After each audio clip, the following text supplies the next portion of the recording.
황보선의 출발 새아침. 네, 황보선의 출발 새아침 3부 시작합니다. 커피 한 잔에 감칠맛 나는 시럽 한 스푼 같은 달콤 쌉쌀한 정치 분석하는 여의도 시럽자들 시간입니다. 자, 두 분 함께합니다. 먼저 박수현 더불어민주당 홍보소통위원장 전화로 연결됐습니다. 안녕하십니까? 네, 안녕하세요. 박수현입니다. 예, 자 김연아 국민의힘 비대위원도 전화로 연결됐습니다. 안녕하십니까? 네, 안녕하십니까. 김연아입니다. 예, 자 일단 보궐선거 얘기부터 해볼게요. 자 지난 주말 박영선 후보는 오세훈 시대 역행 이런 구호로 오세훈 후보는 종이 돌멩이 뭐가 달라 이런 구호를 내세웠습니다. 먼저 이 구호를 해석 좀 해주십시오. 먼저 박수현 위원장님. 박영선. 네. 예, 이제 저 마지막 주말 집중 유세들을 통해서 마지막에 이제 대시민 호소 아니겠습니까? 예. 저희 민주당에서는 이번 주말을 통해서 아마 계속 이제 선거 기간 중에 이제 좀 일을 잘 못했다고 이제 굉장히 좀 혼을 좀 많이 났는데 이번 주말을 계기로 이제 부모님들께서도 잘못한 자식에게 꾸중을 하시다가도 마음이 아프신 것 아니겠습니까? 그래서 이제 이 아들이 이 정도면 됐겠다라고 이런 생각을 하시게 됐다고 보고요. 예. 그다음에 그러나 그 와중에 또 작은 아들은 형이 일 잘못했다고 옆에서 자꾸 부모님께 고자질하면서 거짓말로 그렇게 할 때 그 작은 아들을 바라보는 부모님 마음은 또 속상하지 않으시겠습니까? 그런 이제 전환이 이루어졌다라고 하는 생각을 하게 되고요. 오세훈 후보님께서 그 성난 민심을 투표용지에 담아서 돌멩이를 던져라 이렇게 표현을 하셨는데 어제가 부활절이었습니다. 저는 그래서 그 안타까운 생각이 들더라고요. 성경에 보면 죄 없는 자가 돌을 던져라라고 하는 말씀도 있지 않습니까? 그렇기 때문에 오세훈 후보의 말씀이 좀 지나치게 과격했다. 부활절에 맞지 않는 그런 말씀을 하셨다 이런 생각이 들었습니다. 예. 자, 그럼 이번에 김연아 위원님의 논평 좀 듣겠습니다. 네, 뭐 주말에 두 후보 간의 열띤 선거전 또 뭐 선거 전략들이 드러나고 특히 두 후보 다 지지 계층들에게 호소하기 위한 현장에서의 많은 유세가 또 좀 눈에 띄었던 시기인 것 같습니다. 예. 아무래도 사전 투표가 겹쳐 있고 또 이제 선거 날이 얼마 남지 않았기 때문에 두 후보로서는 뭐 전력을 다할 수밖에 없는 그런 시간이었다고 보고 있는데요. 안타깝게도 시종일관 그 내곡동 갖고 말꼬리 붙잡고 거짓말 프레임만 내세우는 박 후보에 대해서는 좀 안타까움이 있었고요. 또 오세훈 후보 같은 경우에는 그런 네거티브 공략에도 불구하고 박영선 후보에 대한 네거티브는 쓰지 않는 그런 모습을 보면서 좀 이번 선거가 지나고 나면 대한민국 선거사에서 이제 네거티브로는 승부 볼 수 없다. 또 네거티브를 대하는 상대방 후보의 어떤 모습이 진정 우리가 추구해야 되는 정치의 한 모습인지를 보여주는 그런 사례로 남았으면 좋겠다는 생각을 해보았습니다. 예, 알겠습니다. 자, 금요일, 토요일 사전 투표 있었는데요. 지금 언론 보도 보셨겠지만 투표율이 좀 높았습니다. 특히 서울 같은 경우는 21% 넘었고요. 자, 이 투표율 높은 거에 대해서 사실 또 뭐 여야 해석이 다른 것 같습니다. 예. 먼저 박수현 위원장님. 그러니까 이게 이제 2013년에 사전투표제가 처음 도입된 이후로 사실 그 재보궐선거에서 가장 높은 투표율을 기록했고 깜짝 놀랄 만한 그런 수준 아니겠습니까? 네, 이것을 가지고 여야 간에 서로 우리에게 유리하다 이렇게 아전인수격 해석을 하는 것을 이제 보았고요. 저희 당도 역시 그 예외는 아닙니다만, 근데 이것을 바라보는 국민의 마음은 어떠실까 하는 생각을 거꾸로 해보았습니다. 사실 투표율이 높다라고 하는 것은 국민께서 정치권에 하시고 싶은 말씀이 많으시다는 뜻 아니겠습니까? 그것이 여당에 대한 심판이 됐든 그리고 또 여당에 대해서 앞으로 더 좀 잘해봐라 라고 하는 소망이 됐든 또 야당에 대해서도 그렇게 발목만 잡지 말고 손을 잡고 잘해봐라 라고 하는 이런 말씀들을 많이 하시고 싶은 그런 국민의 분노 또 바람이 담겨 있다. 저는 이렇게 보는데 그런 어떤 국민의 말씀을 알아듣지 못하고 서로 자기에게 이건 유리하다라고 이렇게 해석하는 것을 보고 국민들께서 참 역시 여야 똑같이 실망하셨을 것이다 이런 생각이 들고요. 오히려 높은 투표율을 우리에게 유리하다가 아니라 그래, 우리가 더 들을 말씀이 많나 보다, 우리가 불리하다, 이런 자세로 알아들어야 된다라고 생각하는데, 그것을 참 집권당으로서 저희가 유리하다라고 이런 논평을 선거니까 낼 수밖에 없지만 근본적으로는 그런 마음을 가지고 알아듣겠습니다. 예, 알겠습니다. 네, 김연아 의원님. 네, 일반 선거가 아니고 재보궐 같은 경우에는 전반적으로 투표율이 낮습니다. 그래서 이번에 사전 투표이기는 하지만 그래도 역대 최고라는, 특히 서울 같은 경우에는 높은 사전 투표율을 보면서 예년의 선거와는 좀 다르구나라는 느낌은 분명히 정치권이나 국민들께서 인지하실 거라고 생각이 됩니다. 보통 이제 그 부동층이 어디다가 표를 줄 것이냐라는 것을 갖고 여야가 다른 해석을 하기는 하는데요. 예. 저는 어쨌든 선거 당일날이 휴일이 아니고 또 주말이 사전투표였던 것을 감안한다라고 하면 이번은 좀 예년 재보궐선거보다는 투표율이 높게 나올 것으로 생각이 됩니다. 예. 그 보니까 또 각 당에서는 그 50%를 좀 분수령으로 보는 것 같습니다. 보니까 이 정도는 넘을까요? 어떻게 보십니까? 네. 글쎄요, 뭐 희망사항이죠. 왜냐하면 네. 일반적으로 중도층들이 얼마만큼 투표에 참여하느냐를 갖고 투표율이 뭐 50을 넘느냐 또 그렇지 못하느냐 있는데요. 예. 양쪽의 적극 지지층의 투표율은 뭐 그 어느 때보다도 굉장히 팽팽하게 전력을 다해서 투표를 할 거라고 생각을 합니다. 근데 저희가 지금 좀 감안해서 봐야 될 게 지난 총선만 하더라도 여당 심판보다는 야당 심판이라는 메시지가 훨씬 더 시장에서 조금 더 우위를 점했다면 이번에는 집권 여당의 심판론에 대한 여론이 굉장히 우위를 점하고 있는 상황입니다. 그래서 이런 상황에서 사전투표율이 높은 것은 그때 과거보다는 야당에 좀 유리한 전선을 형성하지 않을까라고 예측을 해봅니다. 예. 박영선 후보 측에서는 이른바 그 샤이 진보 얘기하던데요.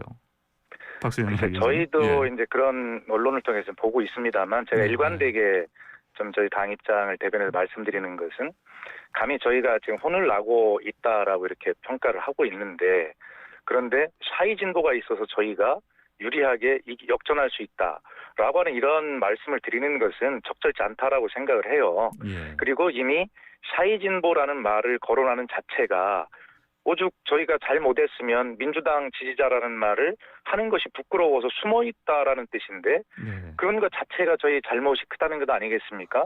그래서 저희가 부끄러운 줄을 모르고 저희가 샤이 진보가 있어서 저희가 유리할 것이다 라고 하는 그런 분석을 내놓는 것은 바람직하지 않다라고 하는 게 저희 생각인데 그러나 그 말보다는 적어도 이 코로나라고 하는 미중유의 사태를 맞이해서 정말 국민과 함께 온 힘을 다해서 방역과 백신 접종에 집중해온 이 집권 여당 그리고 그 와중에서도 서민 경제는 비록 어렵지만 그러나 수출 등 큰 경제는 아주 국제적으로 굉장히 호평을 받고 있는 잘한 측면들이 또 많이 있는데 이런 측면들과 함께 이 부동산의 잘못이 함께 비판받고 하는 것만큼은 안 되겠다. 그리고 그 와중에서 야당이 과연 어떤 역할을 했느냐. 여당이 잘못이 있다면 야당은 또 무엇을 잘못했느냐. 이 야당에게 서울시장을 내줄 수 없다라고 하는 그런 지지층들의 그런 결집은 충분히 있을 것이다라고 예상하고 또 기대해 봅니다. 그러나 샤이 진보라고 하는 말, 이 말을 표현 자체에는 저는 동의하지 않습니다. 예, 알겠습니다. 자, 이제 오늘 내일 이틀 남았는데요. 자, 선거운동 계속 벌이지만은 자, 여론의 어떤 향배 추이 이걸 뭐 가늠할 만한 여론조사 결과는 이제 공표가 안 됩니다. 그러면은 특히 이 시기 이른바 부동층 표심 어떻게 될지 특히 이제 더 이렇게 봐야 될 텐데 어떻게 될 것 같습니까? 나머지 이틀 동안에 이건 먼저 김연아 의원님 말씀해 주십시오. 예, 뭐 이미 민심은 상당 부분 집권 여당에 대한 심판으로 기울고 있는 것 같습니다. 특히 이번 재보궐선거가 왜 이루어지는지에 대해서 정치권보다는 시민단체들, 국민들이 더 먼저 묻고 계십니다. 근데 공교롭게도 선관위의 어떤 좀 편향적인 해석에 따라서 집권 여당이 이런 국민들의 마음을 좀 가릴 수 있는 것처럼 보이지만 저는 오히려 그것이 역풍을 불러일으키고 있다고 생각이 됩니다. 분명한 건 야당이 잘해서가 아니라 지금 국회에서도 180여 석을 확보하고 있고 또 대부분의 모든 영역에서 국민이 그동안 큰 힘을 실어줬던 집권 여당이 알고 봤더니 굉장히 무능하고 위선적이었다라는 것을 국민들이 깨닫게 됐습니다. 이번 LH 사태, 또 김상조 실장, 그다음에 박주민 의원 사건을 보면서 국민들은 이제 더 이상 집권 여당에게 이렇게 힘을 실어줘서는 안 되겠다고 하시는 결심이 쓰신 것 같습니다. 저는 그 결심에는 변함이 없고 그 결심의 표출이 이번 선거의 결과라고 보여집니다. 다만 어느 정도 표차를 벌일 것이냐라는 것이 저는 가장 큰 관건이라고 생각이 되고요. 남은 기간 동안 얼마나 야당이 그런 무능한 집권 여당을 대신해서 이 난국에 처해져 있는 이 대한민국 또 서울시정들을 어떻게 수습하고 끌어나갈지를 보여주는 일에 주력해야 한다면 저는 이번에 국민의 선택은 시민의 선택은 분명히 집권 여당을 심판하는 쪽으로 이루어질 거라고 기대해 봅니다. 예, 박수현 위원장님. 네, 아까도 제가 말씀드렸습니다만 부모님께서 자식을 혼내실 때는 가능성이 없으면 혼을 내시지 않을 겁니다. 아마 집권당에게 LH 투기 의혹을 비롯한 부동산의 문제 가지고 또 화가 많이 나셨고 사실 그것만 가지고 화나셨다고 저희가 보고 있지는 않습니다만 그렇게 이제 저희들에게 쭉 혼을 내오셨는데 그렇다고 해서 이 일을 열심히 해온 이 자식에게 혼을 낼 땐 내시더라도 회초리를 치시더라도 영 다리를 못 쓰게까지 만드실 부모가 어디 있겠습니까? 그렇기 때문에 저희들 잘못한 거 맞지만 이번에 어쨌든 지금 김연아 비대위원님 말씀하신 대로 박주민 의원 같은 일이 있었어요. 또 그런데 박주민 의원은 아마 그 세입자와 다시 그 원칙에 맞도록 다시 재계약을 하겠다고 그렇게 사죄를 하고 있습니다. 잘못한 거 인정하고 바로 잡는 것이죠. 그런데 국민의힘의 원내대표이신 주호영 원내대표 23% 인상하셨다고 하시면서 그것은 주변 시세에 맞추는 것이고 맞추지 않으면 다른 사람이 피해를 본다라고 하는 같은 사안을 가지고 대하는 태도를 보면 누가 과연 부모님께서 그 정말 따뜻한 마음으로 더 이해해 주시겠는가라고 하는 것은 충분히 비교가 된다고 생각합니다. 저희들 정말 많이 혼이 났고 반성도 많이 하고 있습니다. 정신 번쩍 차렸습니다. 이 모습을 지난 주말까지 국민들께서 잘 보셨을 것이고요. 아마 그런 그 혼도 내시지만 역시 사랑과 희망을 함께 저희에게 주실 것이다. 그렇게 저희는 기대합니다. 예. 박영선 후보 측에서 중대 결심 그 얘기가 나와서 회자가 됐는데, 자, 그 박수현 위원장님, 민주당 네. 내부에서 뭐 혹시 뭐 이 중대 결심에 대한 얘기가 뭐 지금 좀 정리된 게 있습니까? 그런 것은 제가 들은 바가 없고요. 예. 아마 진성준 의원이 박영선 후보 캠프의 이제 전략본부장인데, 네네. 그런 지금까지 있어왔던 일들에 대한 오세훈 후보의 계속되는 거짓말들이 드러나고 있는데도 인정하지 않고 계속 저희들에게 거짓말 프레임을 씌운다라고 오히려 거짓말을 하는 그러한 것에 대해서 이것은 선거가 끝난 이후에도 문제가 법적으로도 될 것이다 라고 하는 그런 취지에서 이미 3월 17일 날 고소는 했습니다만 이제 그런 측면들을 가지고 아마 좀 어떤 더 주목을 받게 하려는 그런 어떤 전략적 발언이 아니었나 저는 그렇게는 보고 있습니다. 예. 김연아님 이제 중대 결심 이거 들으셨죠? 네, 저희도 중대 결심의 내용이 뭔지 되게 궁금했었는데요. 예.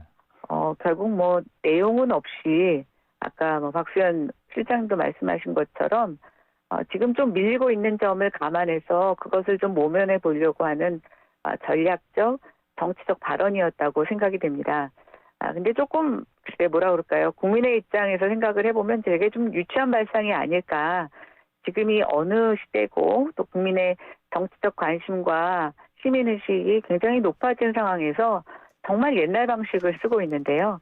지금 민주당은 뭐 오세훈 후보가 당선이 되면 다시 과거로 돌아가는 것이다. 이런 일종의 선거 구호를 내세우고 있습니다. 근데 정말 과거로 돌아가는 사람들이 누군가 저는 한번 좀 되묻고 싶고요. 이렇게 말씀드리고 싶습니다.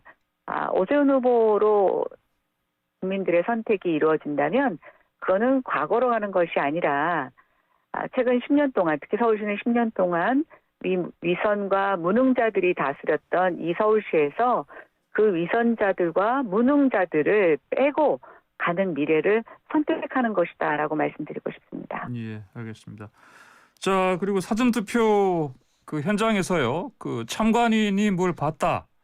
근데 봤더니 뭐 이렇게 보이더라. 이 발언이 이제 그 유튜브 토론회에서 나와서 전해지면서 이제 파문이 일고 있는데, 저 국민의힘 쪽에서 선관위 고발이죠. 예, 뭐 지금 이번 선거와 관련해서 예. 관권 선거뿐만이 아니라 뭐 여러 가지 불합리한 것들 또 허위 사실을 유포하는 것들이 굉장히 많이 발견이 되고 있는데요. 이 건 같은 경우에는 이것뿐만이 아니라 이제 윤건영 의원 같은 경우에도 뭐 내부에서 여론조사를 돌려봤더니 굉장히 폭이 줄어들고 있다. 뭐 이런 얘기를 하셨는데 사실상 그 발언 자체도 지금의 선거법을 위반한 발언입니다. 저는 이제 이런 굉장히 법을 어기는 무리한 일들을 하는 집권 여당을 보면서 진짜 여론조사에서 나타나고 있는 민심이 진짜 민심이구나. 그만큼 민주당이 되게 절박하구나라는 생각을 해봅니다. 근데 그럼에도 불구하고 집권 여당일수록 저는 더 법을 지키고 이런 선거에 관한 룰을 더 준수해야 된다고 생각이 되는데요. 예. 한마디로 좀 안타깝습니다. 왜 이렇게까지 하는지 이해는 되지만 그래도 본인들이 표방했던 어떤 정의와 공정 그리고 상대적으로 도덕적 우위라고 내세웠던 것들을 강조하는 사람들 치고는 조금 뻔뻔한 행동이 아닌가라는 생각이 들어서 좀 안타깝게 생각합니다. 예. 박수현 위원님, 네, 이건 문제가 좀 있지 시작하는 않습니까? 월요일 아침에 네네. 첫 인터뷰에서 우리 김영하 비대위원님께서 뻔뻔하다 이런 말씀하셔서 좀 속상하기도 합니다. 그런데 제가 거꾸로 보면 저희가 혼인하는 중이니까 저희가 국민의힘에 대해서 그렇게 공격을 하지 않지만 국토위 간사의 직책을 이용해서 수천억의 관급 공사를 수주한 의혹을 받고 있는 의원 그리고 가족회사에게 수천억의 일감을 몰아주는 의원 이런 의원들을 보유한 정당이 어딥니까? 그런데 어떻게 그런 말씀하실 수가 있습니까? 그래서 아까도 제가 말씀드렸지만 내 눈에 든 들푸는 보지 못하고 남의 눈에 든 티끌을 가지고 그렇게 내로남불이다 뻔뻔하다 그렇게 이야기하는 것이야말로 뻔뻔한 일이다 이렇게 말씀을 드리고요. 그다음에 지금 관권선거 말씀하셨죠. 선관위를 이야기하는 것 같습니다. 그런데 저희가 봄이 오면 사전투표라고 하는 민주당의 사전투표 슬로건에 대해서 선관위가 봄이 오면 봄이라고 하는 말이 민주당을 연상시킨다. 그래서 그것을 쓰면 안 된다라고 저희도 그것을 제재를 받았습니다. 선관위가 어떻게 저희 편을 들어서 관권 선거를 한다는 것입니까? 그렇기 때문에 선거라는 게 아무리 자기 입장에서 이야기를 하더라도 결과적으로는 유권자들께서는 공평하게 다 보고 계신다라는 말씀을 꼭 드리고 싶습니다. 예. 아무래도 국민의힘 쪽에서 그 선관위 판단에 불만이 좀 많죠. 뭐 현수막이라든지 택시 랩핑이라든지. 뭐 굉장히 편향성을 드러내고 있는 것에 대해서는 다시 한번 계속 서운하다 못해 좀 괘씸하다는 생각도 드는데요. 근데 그렇게 편향적으로 하다 보니까 오히려 실수를 한 게 있는데 제가 하나 사례를 말씀드리자면 내로남불이라는 표현 자체가 집권 여당을 연상케 한다라는 지적을 통해서 지금 선관위가 내로남불이라는 구호를 못 쓰게 하고 있습니다. 저희는 좀 못 써서 안타깝기는 하지만 그것이 집권 여당을 연상케 한다라고 하는 선관위의 해석 자체가 지금의 상황을 정말 적나라하게 보여주는 것 같아서 좀 우프다. 요즘 아이들 말을 빌어서 하자면 우프다라는 생각을 하고 있고요. 아까 이제 박 전 의원님 말씀하신 저희 국토위 간사라든가 의원님들 얘기하셔서 저도 좀 한번 되짚고 싶습니다. 저희의 들보 감출 생각 없습니다. 그런데 이번 선거가 왜 일어나게 됐는지 대한민국 제1, 2대도시의 시장들이 그것도 전부 다 성추행과 성폭력에 의해서 거리가 생겨서 이루어지는 선거입니다. 말로만 사과했지 그것에 대한 어떤 책임을 졌는지 잘 모르겠고요. 그 외에 윤미향 의원, 이상직 의원, 김홍걸 의원 다 민주당 윤미향 의원 여전히 당적을 유지하고 있지만 거기도 탈당이라는 것들을 통해서만 그렇지 실제로 거기에 대한 실질적인 책임 아무것도 진 게 없습니다. 국민들은 그렇게 얘기하죠. 제가 아까도 말씀드렸습니다. 야당이 잘해서가 아니라 집권 여당을 이런 식으로 계속 신임해서는 정말 집권 여당도 무너지고 대한민국 전체가 무너질 것이라고 하는 정말 절박한 심정을 느끼고 계십니다. 그래서 이번은 야당에 대한 선택이 아니라 집권 여당에 대한 심판이다 이렇게 말씀드리고 싶습니다. 알겠습니다. 자, 이제 오세훈 후보의 이제 그 거짓말 공세, 그러니까 이제 박영선 후보 측에서는 오세훈 후보가 계속해서 뭐 거짓말하고 말 바꾼다 이렇게 계속해서 이제 밀어붙이고 있습니다. 그리고 증언들이 또 나오고 있고요. 자, 이제 선거 이제 투표 이틀 남았는데 이 의혹 이게 지금 어떻겠습니까? 그 표심에 좀 영향을 어떻게 많이 끼치겠습니까? 어떻게 분석하십니까? 근데 이제 이게 그 두 가지인데요. 예. 우선 거짓말이라는 부분이 하나 있고요. 그 다음에 하나는 뭐냐면 LH 투기 의혹에 국민께서 분노하신 것은 뭐냐면 미공개 정보를 알 수 있는 자가 기득권을 이용해서 그것을 사적 이익을 취하려고 하는 공직자답지 않은 정말 분노할 짓을 한 것이거든요. 그런데 오세훈 후보의 내곡동 땅이 그것과 본질이 같다라고 하는 것을 저희가 말씀드리고 있는 것입니다. 그런 의혹을 합리적으로 제기하고 있는 것인데 거기에 대해서 답변을 정확하게 하지 않고 거짓말로 일관하고 있는 두 가지 잘못을 범하고 있는 것이죠. 자, 2005년도 6월 22일 날 그 SH가 소위 그 내곡동 땅을 개발하겠다고 하는 용역을 발주를 한 것이 2005년 6월 22일입니다. 그런데 그 8일, 9일 전인 2005년 6월 10일 날 오세훈 후보 측에서 측량을 요청했고 13일 날 그게 이루어져요. 오세훈 후보 말대로 1970년에 상속받은 땅입니다. 그리고 그린벨트이기 때문에 가능성이 없으니까 35년 동안 그것을 아예 방치해놓고 불법 경작자가 경작하던 상황이었어요. 그런데 어떻게 서울시에서 개발하겠다는 그 용역을 발주하는 7, 8일 전에 그것을 측량을 하겠다고 그렇게 합니까? 그렇게 우연히 그렇게 일치가 될 수 있습니까? 35년 만에? 이러기 때문에 그 정보를 알고 이용했다라고 하는 근본적인 LH 투기와 닮은 그런 이야기를 저희가 하고 있는 것인데 거기에 더해서 오세훈 후보가 거짓말로 계속 일관하고 있는 것이고 그 오늘도 그 거짓말에 대한 기자회견이 아마 있을 것으로 저는 알고 있는데 이 부분에 대해서 이제 시민들께서 지금 제가 말씀드린 이 본질을 정확하게 알게 되었고 적어도 이것 때문에 화가 나신 국민들께서 이런 똑같은 의혹을 받고 있는 후보에게 투표를 하실까라고 하는 그런 생각을 정리하는 그런 마지막 이틀이 될 것이다. 저는 그렇게 봅니다. 예, 알겠습니다. 김연아 위원님. 네, 저는 뭐 별로 의혹 같지 않은 의혹에 대해서 민주당이 너무 헛기운을 쓰시는 것 같아서 좀 안타깝습니다. 그러나 아까 얘기하신 것처럼 이걸 왜 이렇게 물고 늘어지느냐라는 것은 명확하합니다. 그 이유는 지금 LH 사태가 일파만파 퍼지고 있고 오늘도 강원도 속초에 더불어민주당 시의원 하나가 어떤 중요한 개발 정보를 전후로 해서 토지를 사고 그것의 가격이 급등했다라는 기사가 나오고 있습니다. 지금 집권 여당 관련된 고위공직자들뿐만이 아니라 기초자치단체의 정치인들의 부동산 토지 투기 의혹이 정말 계속 끊임없이 나오고 있습니다. 굉장히 힘든 상황이죠. 그러다 보니까 상대방 후보에게 뭔가 이걸 물타기 하고 같이 물고 늘어질 것을 찾다 보니까 이제 만만한 게 내곡동 땅입니다. 오세훈 후보에게 지적할 게 내곡동 땅밖에 없는지 좀 의심스럽고요. 내곡동 땅과 관련해서는 경신련 등 일부 시민단체에서도 토지 보상 가격이 굉장히 저조했고 잠깐만 지금 측량 얘기를 하시는데 이 땅은 70년대에 상속을 받아서 방치해뒀던 땅 맞습니다. 그런데 이 땅을 그대로 측량을 하지 않았더라면 측량을 해서 뭔가 보상을 많이 받은 게 아니라 거기에서 불법으로 경작을 하셨던 분은 아무것도 보상을 받을 수가 없습니다. 그 당시에 이제 개발에 대한 얘기들이 막 여기저기서 정부가 발표하기 전이더라도 이미 거기에 입김을 탔던 토지이고 그런 세입자들 불법 경작을 하고 있는 거기에 임차인도 아니죠. 계약이 없이 그냥 불법을 했으니까 그런 사람들에 대한 제보가 들어왔고 그것을 정리하지 않을 경우 토지 소유자뿐만이 아니라 거기서 불법 경작을 하고 계신 분들이 더 경제적으로 타격을 받게 됩니다.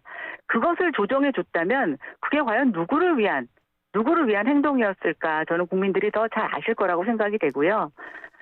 지금 이제 뭐 대통령 사저부터 시작해서 지금 농지 이용에 대한 경자요즘 법칙이 깨지고 또 고위공직자들이 노후의 삶을 위해서 농지를 취득을 해서 전용을 해가지고 편법적으로 전용을 해서 쓰는 것들이 너무나 다반사로 일어나고 있습니다. 뭐 오죽하면 지금 이해찬 당대표도 세종시에서 해찬 나들목이라는 소리를 들을 만큼 농지를 구입한 것이 문제가 되고 있는데요. 집권 여당의 전반에 펼쳐 있는 여러 가지 부동산 투기 의혹, 그다음에 뭐 그것을 투기라고 법적으로 규정할 수 없다면 뭔가 부동산에 대한 것을 갖고 노후를 살려고 했던 문 대통령의 어떤 근본적인 부동산 정책 취지와는 맞지 않는 이율배반적인 행동들이 많이 드러나고 있는 것에 집권 여당이 그만큼 당혹하고 있다고 저는 생각이 됩니다. 그러나 내곡동 의혹 하나만 갖고 이것을 덮기에는 너무나 만연되어 있는 상태이고 저는 이 부분에 대해서는 국민들의 판단이 있을 것으로 생각이 됩니다. 예. 자, 부산으로 좀 넘어가 보겠습니다. 이건 좀 짧게 좀 진행해야겠는데요. 김영춘 후보 측에서 국민의힘 박형준 후보 향해서 6대 비리 게이트 이른바 이 의혹을 냈습니다. 이건 뭡니까, 이거? 그러니까 지금 그 서울에 비해서 부산이 약간 주목을 덜 받고 있는 것 같아서 그렇지만 예. 사실 오세훈 후보의 내곡동 땅 의혹은 의혹도 아닙니다. 박형준 후보 의혹에 비하면 정말 우리가 흔한 말로 까도 계속 나온다라고 하는 말이 있는데 정말 이것은 위법일 뿐만이 아니라 도덕적으로도 아주 정말 문제가 되는 그러한 문제 아니겠습니까? 특혜 분양 그런 의혹이 있죠. 어떻게 그 로얄층의 그 비싼 아파트를 경제적 여력이 있을 것 같지 않은 30대의 나이에 그 고가 20억이 넘는 아파트를 두 아들, 딸이 어떻게 아래 위층으로 그렇게 매입을 할 수 있습니까? 그런 것들 그리고 국회의 여러 가지 사무총장으로 재직하던 시절에 그 국회 내에 있는 그 어떤 그 레스토랑 식당을 예를 들어 지인에게 그렇게 무슨 뭐 혜택을 줬다든가 그리고 조형물 설치를 하는데 배우자가 잘 아는 분에게 뭐 특혜를 줬다든가 이런 의혹들 그리고 더 중요한 것은 정말 우리 조국 전 장관 문제를 생각해 보면 정말 이 문제는 어떻게 이렇게 다루는가에 대해서 이해가 안 갑니다. 그 홍익대학교 입시 비리 이 문제 그거를 증언한 교수가 정확하게 이야기를 하고 있고 그 교수의 말이 맞다고 다른 교수님이 또 증언하고 있습니다. 그런데 이런 부분들에 대해서는 지원도 하지 않았다라고 하는 정말 상상할 수 없는 거짓말을 지금 하고 있는 것이거든요. 바로 이런 후보에게 어떻게 부산의 미래를 맡길 수 있겠는가라고 하는 정말 그런 비리 백화점이다 한마디로 저희들이 볼 때는 이제 그런 이야기를 하고 있는 것입니다. 예, 알겠습니다. 자, 오늘 저 두 분 토론 마지막으로 이제 김연아 의원님 말씀 듣고 좀 마무리해야 될 것 같습니다. 예. 네, 부산에 대해서 여러 가지 의혹들이 제기되고 있습니다. 뭐 부산은 정책 검증이 이루어지지 못할 만큼 이 의혹으로 얼룩지고 있는데요. 김영춘 후보 같은 경우도 라임 사태와 관련해서 지금 수사 대상에 올라 있지만 어떠한 이유로든지 하여튼 진행이 되고 있지 못한 부분. 그래서 뭔가 지금 정말 중요한 범죄들은 조금 감추어지고 있다라는 것에 대한 아쉬움을 느끼고 있고요. 저는 지금 박형준 후보에 대한 것들 뭐 혐의가 있다면 나중에 뭐 고소고발이 있으니까 정식 수사가 이루어지지 않을까라는 생각을 하고 있습니다. 그런데 뭐 조국 장관 전 장관 얘기를 하셔서 저도 한 말씀 드리겠습니다. 조국 전 장관의 사태는 대한민국 공직자들의 모든 윤리 기준을 스스로 정부 여당이 낮추는 데 기여했습니다. 조국 전 장관의 딸 그때 그 많은 입시 비리 의혹 또 일부는 2심에서 형을 받기도 했습니다만 아직도 입학 허가가 진행되고 있지 않습니다. 과거에 최순실 사태와 관련했을 때의 정유라 사건과는 굉장히 비교가 되는데요. 선거를 앞두고 이제서 부랴부랴 교육부가 부산대에 판단을 요구하고 있습니다. 그러나 선거에 질 것 같은지 이걸로써 조국 장관에게 또 대통령이 마음의 빚을 지고 싶지 않으신지 어쨌든 결론은 나오고 있지 않습니다. 스스로 기준을 누가 낮추었는지 정말 집권여당 반성해야 됩니다. 지금 상황에서 또 조국 전 장관을 소환한다는 것은 조국 전 장관에게도 못할 짓이고 저는 대통령에게도 못할 짓이고 국민들에게 있어서는 정말 국민들을 두 번 우롱하는 것이라고 생각합니다. 알겠습니다. 두 분 토론 오늘 여기까지 듣겠습니다. 감사합니다. 감사합니다. 네, 지금까지 김연아 국민의힘 비대위원 박수현 더불어민주당 홍보소통위원장과 함께했습니다.